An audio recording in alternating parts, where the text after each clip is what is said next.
नमस्कार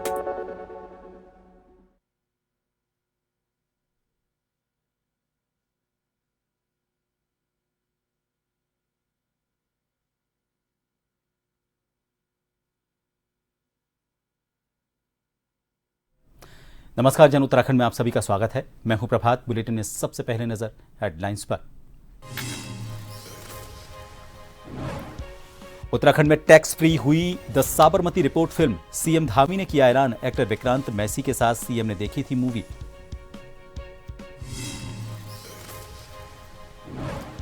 उत्तराखंड पुलिस महानिदेशक ने संभाला चार्ज। आईपीएस दीपम सेठ ने कानून व्यवस्था को बेहतर बनाने की कही बात। यातायात सिस्टम को लेकर भी बनाया जाएगा प्लान।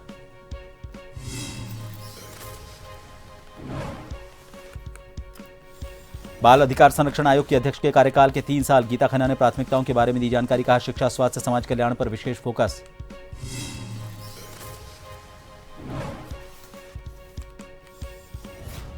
रामनगर में नशे के खिलाफ अभियान जारी। 26 किलो अवैध गांजा बरामद। पुलिस ने 2 तस्करों को किया गिरफ्तार। और पर्यटकों से फिर गुलजार हुई सरोवर नगरी। नैनीताल में व्यापारियों के चेहरे खिले। दिल्ली समेत अन्य क्षेत्रों में बढ़ते प्रदूषण का असर। पहाड़ों का रुख कर रहे सैलानी।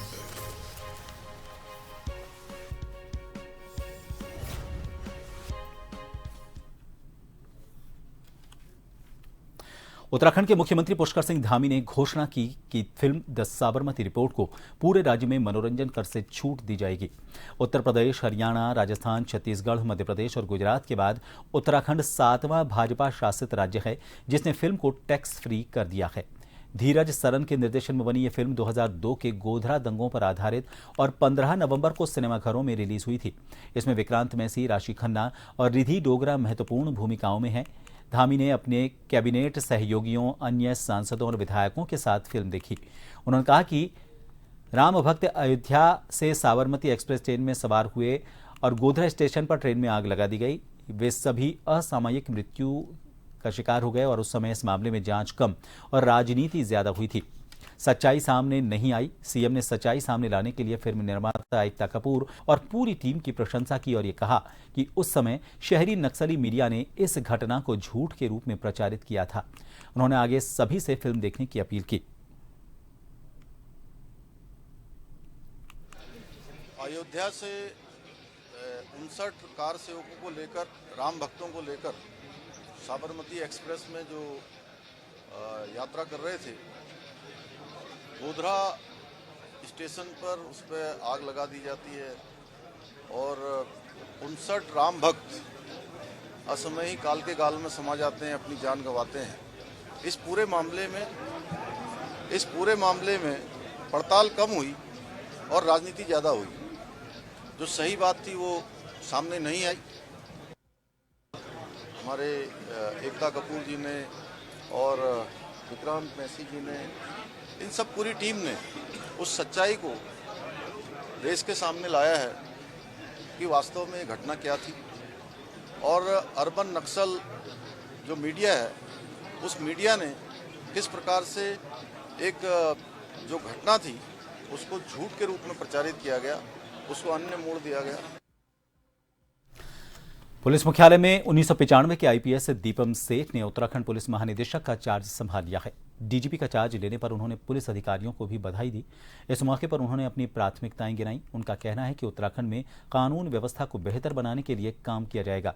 साथ ही उत्तराखंड में आम लोगों की समस्याओं के निस्तारण पर सबसे ज्यादा फोकस होगा। इसी तरह से यातायात व्यवस्था को लेकर भी प्लान बनाने की बात कही गई।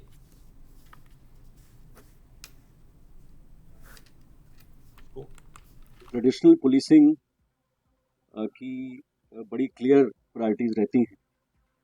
जो हमारे लॉ अबाइडिंग सिटीजन्स हैं, जो कानून का पालन करने वाले हैं, उनको कानून व्यवस्था में उनको भरोसा रहे, उनका भरोसा और मजबूत हो।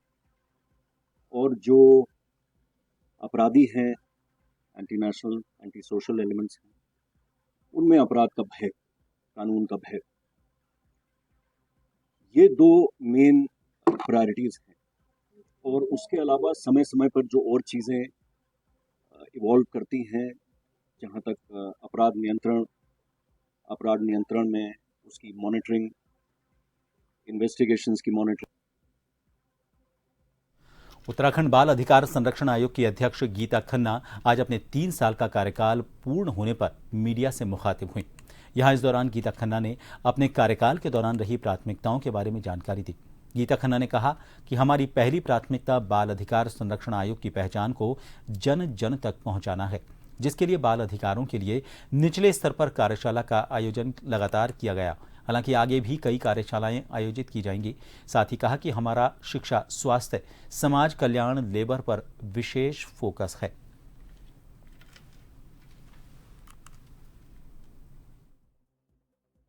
जो हमने डिस्ट्रिक्ट लेवल वर्कशॉप्स हैं वो 11 कर ली, 2 अभी प्रस्तावित है। जो हमने ट्रेनिंग वर्कशॉप्स एक्ट वाइज करी है स्टेट लेवल पे वो 5 है और आरटीई की एक प्रस्तावित है दिसंबर माह में।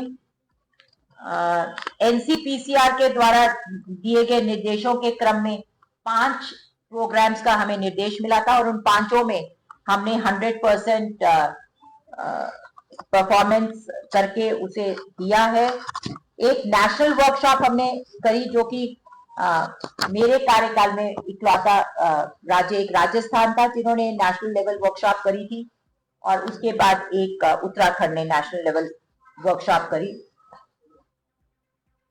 रामनगर कोतवाली पुलिस ने नशे के खिलाफ अभियान चलाते हुए पर्वतीय क्षेत्र से अवैध रूप से गांजा ला रहे 2 तस्करों को गिरफ्तार कर उन्हें कोर्ट में पेश किया। आरोपितों के कब्जे से बरामद अवैध गांजे की कीमत लाखों रुपए बताई जा रही है। पुलिस के मुताबिक गर्जिया के पास मेन रोड पर पुलिस ने मुखबिर की सूचना पर पर्वतीय क्षेत्र से आ रही एक बस की तलाशी ली। इस दौरान बस में सवार 2 लोगों को हिरासत में लिया गया।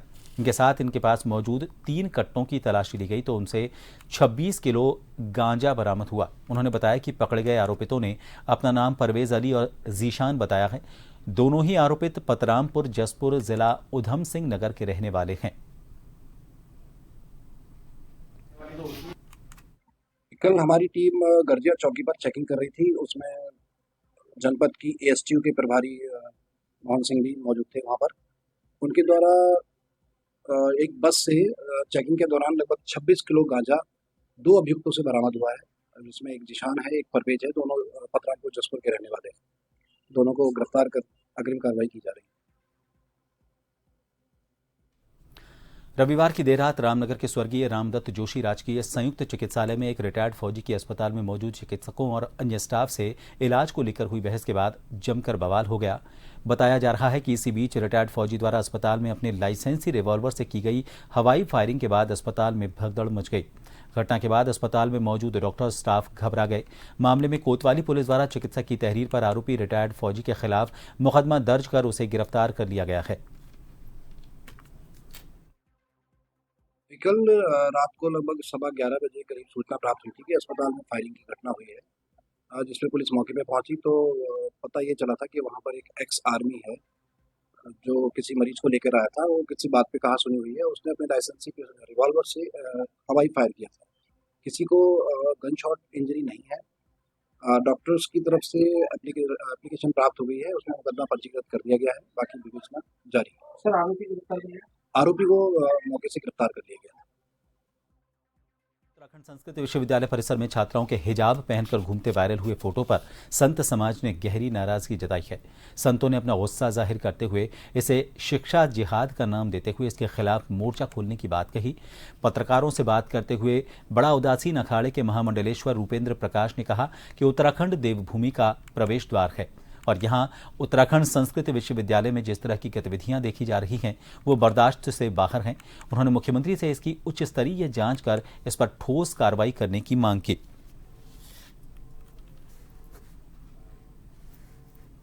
देवभूमि उत्तराखंड हम इसको कहते हैं और जिस प्रकार से शिक्षा जिहाद का एक बहुत बड़ा प्रकरण ध्यान में आ रहा है, मुस्लिम छात्रों को वहाँ एडमिशन देना, उनके द्वारा हिजाब और बुर्का पहनकर वहाँ पर इस्लामिक गतिविधियों की कार्रवाई करना, हिंदू छात्रों के साथ प्रताड़ित करना, जो जिस प्रकार की घटनाएं आ रही है, इससे बहुत बड़े षड्यंत्र की बू आ रही है। कहीं न कहीं अगर इसकी जांच की जाएगी तो ये जम्मू कश्मीर जैसा मामला नजर न आए। इसीलिए ऐसे प्रकरण में हमारी राज्य सरकार क्योंकि गंभीर है, और हमारे मुख्यमंत्री ने लैंड जिहाद के रूप में इस राज्य को ऐसी जो सरकारी संपत्तियों पर ऐसी जिहाद की घटनाएं चल रही थी उसको बंद किया है। तो हम मांग करते हैं कि ऐसी शिक्षा जिहाद को बंद किया जाए और ऐसे जो इसमें सम्मिलित चाहे वाइस चांसलर या अन्य लोग जो सम्मिलित पाए जाए उनको बर्खास्त किया जाए और उनके खिलाफ एक जांच कमेटी बिठाई जाए। पूरे विश्व इस्लाम के जिहाद के निशाने पर है और पूरे विश्व की मानवता इस्लाम के जिहाद के कारण से खतरे में है। पूरे विश्व की शांति खतरे में और पूरे विश्व के लिए जो प्रेरणादायी स्थान है वो देवभूमि उत्तराखंड है। जिहादियों ने देवभूमि उत्तराखंड को टारगेट बनाने के लिए अपनी संस्थाओं को और सरकारी संस्थाओं को केंद्र बनाया और उसमें से संस्कृत विश्वविद्यालय हरिद्वार का भी केंद्र जिहादियों ने बना लिया है। और ये इस बात का प्रमाण है कि पता नहीं यूनिवर्सिटी के अधिकारी प्रशासन के लोग कौन से दबाव में आए। कोई बहुत बड़ा खेल तो नहीं है जो उन्होंने जिहादियों को एक कमरा दिया अपनी गुप्त गतिविधियां करने के लिए। अब तक प्रेजेंट में भारत के जो हालात है 20,000 हिंदू लड़कियों को लव जिहाद में फंसा के इस्लामीकरण किया जाता है, धर्म परिवर्तन करा के उनको विदेशों में भेजा जाता है और उनसे बच्चे पैदा करने की मशीन समझा जाता है। अगर उत्तराखंड देवभूमि में ये जो सिस्टम शुरू किया गया है, जो जिहाद शुरू किया गया है, बिल्कुल भी इसको हम बर्दाश्त नहीं करेंगे 1% भी। अगर हमारी किसी भी सनातनी बच्ची के साथ में लव जिहाद जैसा या किसी भी हिंदू बच्चे के साथ में कोई भी घटनाक्रम होता है तो उसके भयानक परिणाम भुगतने होंगे सभी को, चाहे उसमें हिंदू हो या फिर कोई कुलपति हो या फिर मानसिक तरीके के जिहादी हो, कुछ भी हो, हमें किसी चीज से कोई भी आपत्ति नहीं होगी है। एक छोटे से ब्रेक के लिए यहां रुक रहेंगे, बने रहिए जन टीवी पर।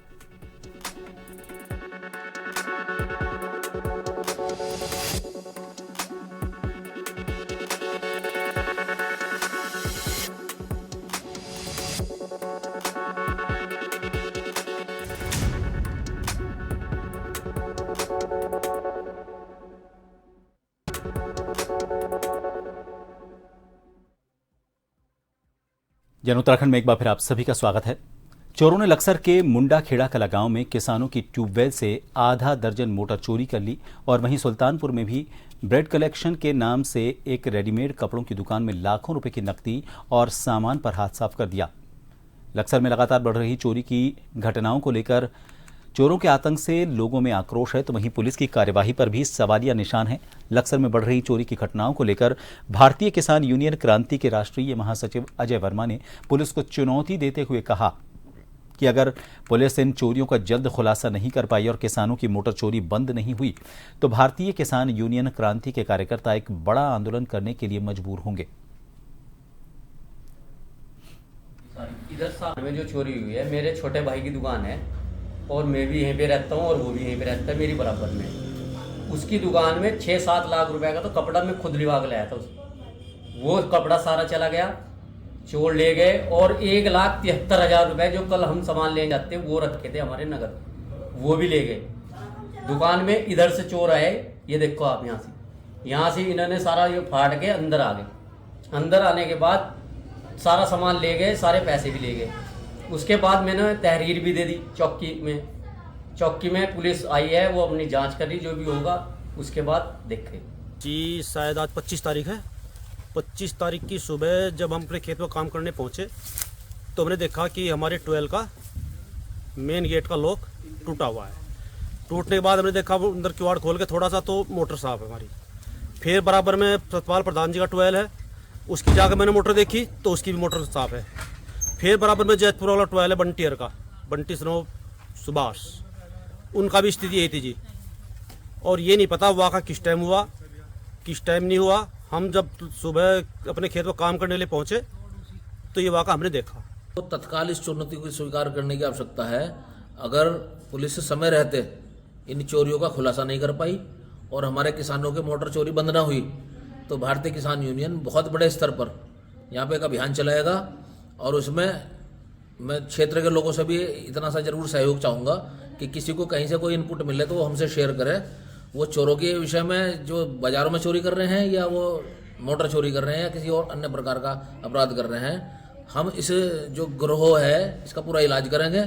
और पुलिस प्रशासन को स्पष्ट चेतावनी देता हूं कि अपनी कार्य प्रणाली में वो थोड़ी चुस्ती दुरुस्ती लाए, वरना हम किसी आंदोलन के लिए मजबूर अगर हुए तो फिर ये आंदोलन छोटा नहीं होगा, बड़ा आंदोलन होगा। केदारनाथ उपचुनाव में कांग्रेस जीत की आस लगाए बैठी थी। हालांकि नतीजों के बाद अब पार्टी में मायूसी छाई हुई है।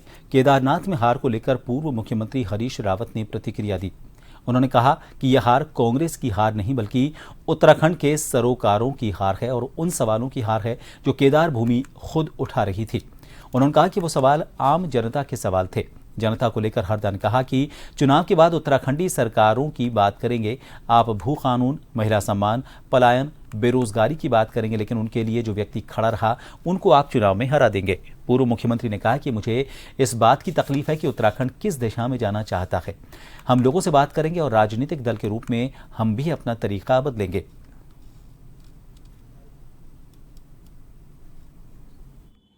देखिए, मैं नतीजों से चिंताग्रस्त हूँ क्योंकि ये नतीजे कांग्रेस की हार नहीं है, ये उत्तराखंड के सरोकारों की हार है और उन सवालों की हार है जिनको केदार भूमि स्वयं उठा रही थी। वो हमारे सवाल नहीं थे, वो केदारनाथ के आम जनता के आम लोगों के सवाल थे। और सरोकारों की हार इसलिए है कि हम लोग चुनाव के बाद अब फिर उत्तराखंडी सरोकारों की बात करेंगे, हम भू कानून की बात करेंगे, पलायन की बात करेंगे, बेरोजगारी की बात करेंगे, महिला सम्मान की बात करेंगे और उनके लिए जो व्यक्ति खड़ा रहा, जिस व्यक्ति ने अपनी राजनीति का मकसद उसको बनाया हो, उसको आप चुनाव में हरा देते हैं।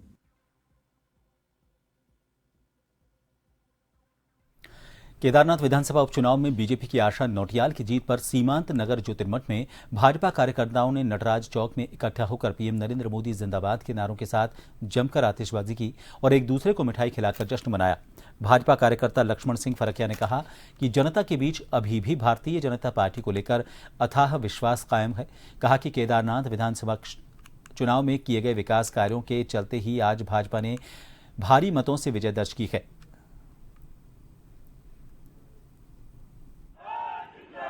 भारतीय जनता पार्टी की प्रचंड बहुमत की सरकार जिस प्रकार से महाराष्ट्र में बनी है और उपचुनाव केदारनाथ में एक तरफा जीत कर केदारनाथ विधायक आशा नौटियाल जी को बहुत बहुत बधाई देते हुए यहाँ पे सभी कार्यकर्ताओं में काफ़ी उल्लास और हर्षोल्लास का माहौल है और सभी लोगों ने यहाँ पे पटाखे जलाकर आतिशबाजी कर एक दूसरे को मिठाई खिलाकर खुशियाँ मनाई।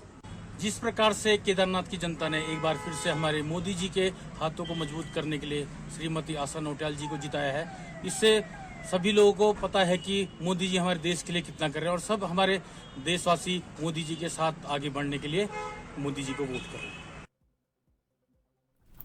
देहरादून जिले के ऋषिकेश में देर रात भीषण सड़क हादसा हो गया। हादसे में यूकेडी के पूर्व केंद्रीय अध्यक्ष त्रिवेंद्र पवार सहित 2 लोगों की मौत हो गई। हादसे में 3 लोग गंभीर रूप से घायल हुए हैं। घायलों को इलाज के लिए एम्स ऋषिकेश में भर्ती करवाया गया है। धामी ने इस हादसे पर दुख जताया। उन्होंने त्रिवेंद्र सिंह पवार के परिजन को ये कष्ट सहने की शक्ति देने की प्रार्थना की। ऋषिकेश में देहरादून रोड के इंद्रमणि बडोनी चौक के पास रविवार की रात यह हादसा हुआ था। यहां वैवाहिक मंडप के बाहर सीमेंट से भरे एक ओवर स्पीड ट्रक ने सड़क किनारे खड़े कई वाहनों और लोगों को टक्कर मारी। दुर्घटना में शेरगढ़ डोईवाला निवासी एक व्यक्ति की दुर्घटना स्थल पर ही मौत हो गई। हादसे में घायल उत्तराखंड क्रांति दल यानी कि यूकेडी के पूर्व केंद्रीय अध्यक्ष त्रिवेंद्र सिंह पवार गंभीर रूप से घायल हो गए। उनको एम्स ऋषिकेश ले जाया गया। एम्स के डॉक्टरों ने उन्हें मृत घोषित कर दिया।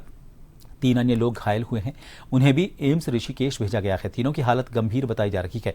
आपको बता दें, यूकेडी के पूर्व केंद्रीय अध्यक्ष त्रिवेंद्र सिंह पवार एक वैवाहिक कार्यक्रम में शामिल होने के लिए ऋषिकेश के इंद्रमणि बडोनी चौक स्थित बारात घर में पहुंचे थे। समारोह में शामिल होने के बाद त्रिवेंद्र पवार समारोह स्थल से बाहर निकले थे। इसी दौरान एक बेकाबू ट्रक कई वाहनों को रौंदते हुए आया। त्रिवेंद्र पवार भी इस ट्रक की चपेट में आ गए। हादसे के दौरान ट्रक से कुचलकर एक अन्य युवक की मौके पर ही मौत हो गई थी।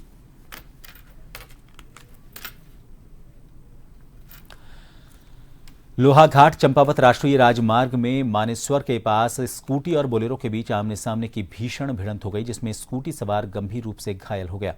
जानकारी के मुताबिक चंपावत से लोहाघाट को आ रहा स्कूटी सवार लोहाघाट निवासी ललित मुरारी अपने आगे चल रहे कैंटर से पास ले जा रहा था।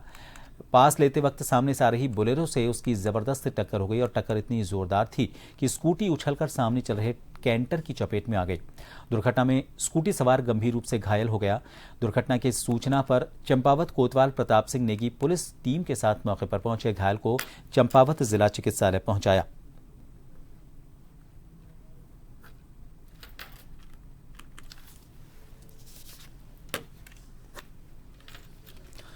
लक्सर के हबीबपुर कुड़ी गांव निवासी प्रवीण कुमार ने दबंग किस्म के लोगों पर मारपीट का आरोप लगाया है। प्रवीण का कहना है कि उनकी पुश्तैनी जमीन पाल मोहल्ला जौली ग्रांट डोईवाला देहरादून में है। इस पर वो जब भी कोई निर्माण कार्य करते हैं तो वहां कुछ दबंग किस्म के लोग उनके साथ मारपीट करते हैं, जिसकी शिकायत उन्होंने रिपोर्टिंग चौकी जौली ग्रांट पुलिस से भी की, लेकिन उस पर कोई कार्रवाई नहीं हुई। उन्होंने दबंग किस्म के लोगों से अपनी जान माल को खतरा बताते हुए सरकार से अब मदद की गुहार लगाई है।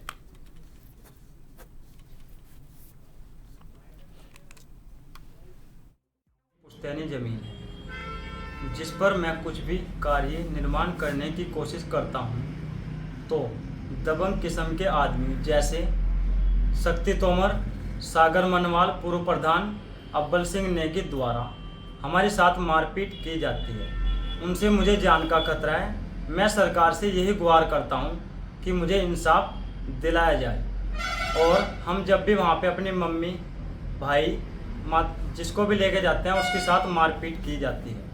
अभी कई बार हमारे साथ मारपीट हो चुकी है, तो मुझे यही सरकार से गुहार है, इंसाफ दिलाया जाए। तहरीर दी थी, चौकी जौली ग्रांट में तहरीर दी थी, लेकिन इसका कोई भी अभी तक हमारे पास कोई हमें इंसाफ नहीं मिला। और इन सभी खबरों के साथ फिलहाल के लिए जन उत्तराखंड में इतना ही। दीजिए इजाजत। नमस्कार।